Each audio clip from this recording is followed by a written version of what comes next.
করতে হবে, কালা কানুন প্রত্যাহার করতে হবে। আমাদের সংগ্রাম, আমাদের সংগ্রাম, আমাদের সংগ্রাম, আমাদের সংগ্রাম, আপোষ না সংগ্রাম, আপোষ না সংগ্রাম। আমাদের নেতাদেরকে অবিলম্বে মুক্তি দিতে হবে, অবিলম্বে আমাদের নেতৃত্বকে মুক্তি দিতে হবে। এইভাবে আমাদের নেতাদেরকে গ্রেপ্তার করা হলো কেন? মুখ্যমন্ত্রী এই গুন্ডারাজ মানছি না। গণতান্ত্রিক পদ্ধতিতে আমাদের নেতাদেরকে আন্দোলনের মধ্যে থেকে গ্রেপ্তার করা হলো কেন? মুখ্যমন্ত্রী এই পুলিশ মন্ত্রী আপোষ না সংগ্রাম, আপোষ না সংগ্রাম, আপোষ না সংগ্রাম। কলকাতার রাজপথ, কলকাতার রাজপথ, কানুন অকাপ আইন অবিলম্বে প্রত্যাহার করতে হবে।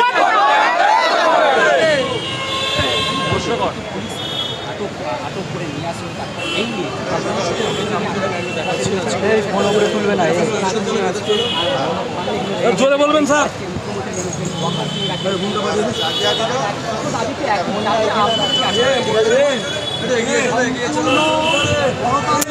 হরণ 2011 সাল থেকে এই পশ্চিমবঙ্গে শুরু হয়েছে। আমরা বারংবার লক্ষ্য করছি, আমরা প্রশ্ন তুলেছিলাম 21শে জুলাইয়ের মঞ্চ থেকে, যেখানে মুখ্যমন্ত্রী সমস্ত ইস্যুর কথা তুলে ধরেন, কিন্তু এই স্পর্শকাতর বিষয়, যে বিষয়টার সঙ্গে গোটা পশ্চিমবঙ্গের প্রত্যেকটা মুসলমানের হৃদয়ের সম্পর্ক, প্রত্যেকটা মুসলমান ব্যতীত সেই আইন প্রত্যাহারের দাবিতে মুসলমানরা আন্দোলন করতে যাচ্ছে, আর মুখ্যমন্ত্রী কেন বাধা দিচ্ছে, এর জবাব চাইতে আজকে আমাদের নেতারা গণতান্ত্রিক পদ্ধতিতে আজকে কলকাতার রাজপথে ধর্ণা মঞ্চ তৈরি করেছিল। কিন্তু সেখান থেকে অন্যায়ভাবে আমাদের নেতাদেরকে আজকে আটক করে আমাদেরকে ছত্রভঙ্গ করা হলো। জানি না এটা কিসের সেটিং চলছে, জানি না এটা কিসের সেটিং চলছে, এটা কিসের সেটিং চলছে আমরা বুঝতে পারছি না। কেন, কিসের, কার তত্ত্বাবধানে এই এসআইআর নিয়ে এসে আজকে আমাদের দাবির সমূহের মধ্যে ছিল এসআইআর, যেটার সঙ্গে প্রত্যেকটা ভারতবাসীর স্বার্থ জড়িত। এই এসআইআরের সঙ্গে প্রত্যেকটা ভারতবাসীর স্বার্থ জড়িত। এই আরএসএস এর দালালটি করার জন্য আজ মুখ্যমন্ত্রী মমতা বন্দ্যোপাধ্যায় এই পশ্চিমবঙ্গের সর্বোচ্চ আসন দখল করে বসে আছে। এই সময় যদি মুসলমানরা সিদ্ধান্ত না নিতে পারে, আসন্ন 2026 বিধানসভায় এই বিট্টে, এই মানসিকতা যেটা তিনি প্রকাশ করছেন, এই পরিস্থিতি যেটা তিনি তৈরি করতেন, এটা যদি পরিবর্তন না করতে পারেন, তাহলে আমাদের মুসলমানদের ভোট বাক্সে এটার জবাব খুব সাহসিকতার সঙ্গে দিতে হবে।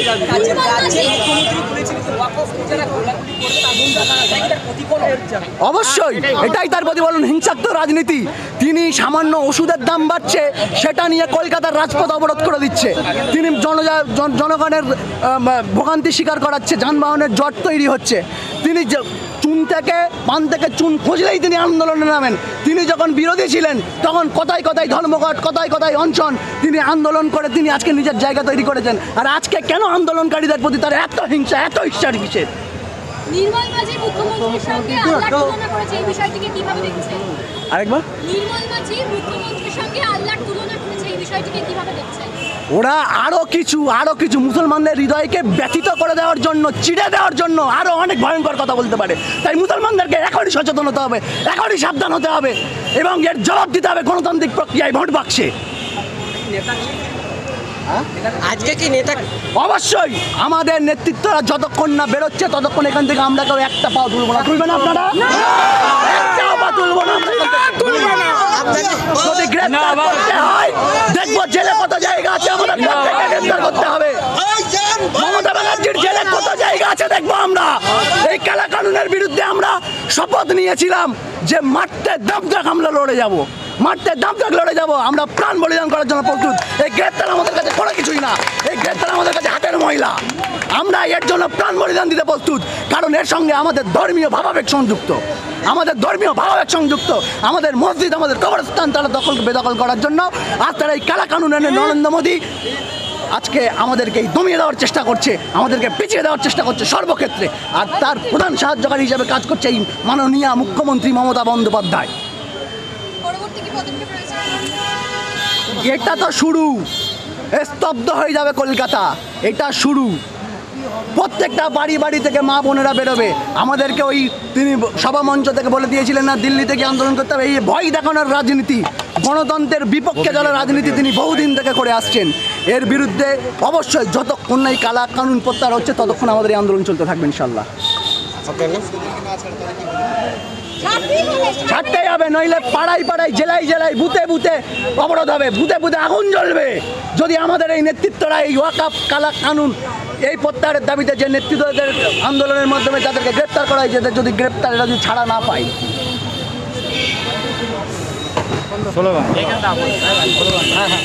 কার কোনটা কার কোনটা কার কোনটা কার কোনটা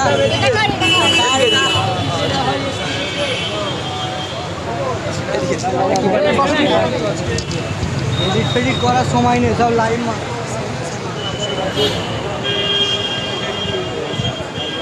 মুসলমানরা সর্বদা শান্তির পক্ষে, লড়াইয়ের পক্ষে, আন্দোলনের পক্ষে।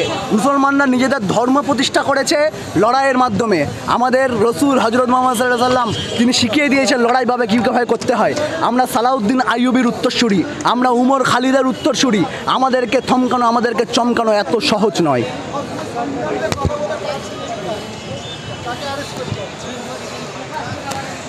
তিনি বহুদিন থেকে এই অসভ্যদান পশ্চিমবঙ্গের জনগণের সঙ্গে তিনি করে যাচ্ছেন।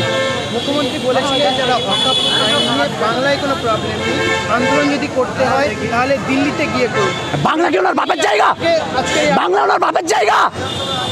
বাংলায় আন্দোলন করতে পারবো না? ওনার বাপের জায়গায় দাঁড়িয়েছি নাকি আমরা? আমরা আমাদের বাপের জায়গায় দাঁড়িয়ে আন্দোলন করব।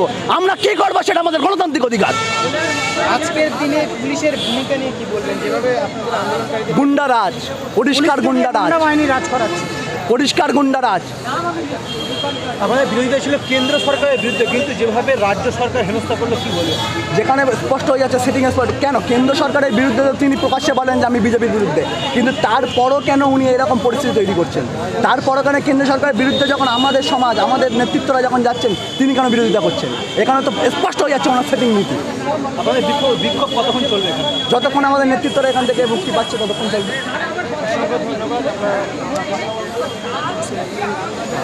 তুই ভিডিও করছিস তো? হ্যাঁ,